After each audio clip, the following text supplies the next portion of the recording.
Omar had always known that he was different. Growing up in a traditional black family, he was taught from an early age that being a man meant being strong, dominant, and heterosexual. But Omar knew that he didn't fit into that mold. As he entered his teenage years, Omar began to realize that he was attracted to other boys. At first, he tried to suppress these feelings, hoping that they would go away. But as he got older, he realized that his attraction to men was not something that he could ignore. Omar's family and community were not accepting of homosexuality. They viewed it as a sin and a sign of weakness. So when Omar came out as gay, he knew that he was going against everything that he had been taught. His family reacted with shock and disbelief. They told him that he was confused, that he needed to pray more, that he was bringing shame to the family.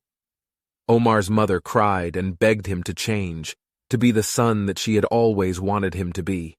His father was angry and distant, refusing to even look at Omar. Omar's community was no better. He was teased and bullied by his classmates, called names and excluded from social events. He was told that he was not a real man, that he was weak and unnatural. Despite the pressure to conform, Omar refused to deny who he was. He continued to date other men and to be open about his sexuality, even in the face of discrimination and hostility. He knew that it was not easy, but he also knew that it was important. Over time, Omar's family began to come around. They saw that he was still the same person that he had always been, and that his sexuality did not define him.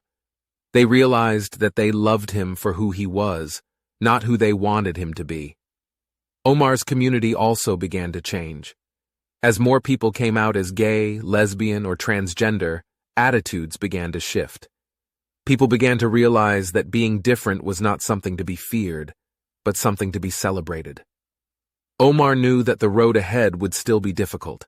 There would still be discrimination and intolerance, and he would still face challenges as a black gay man.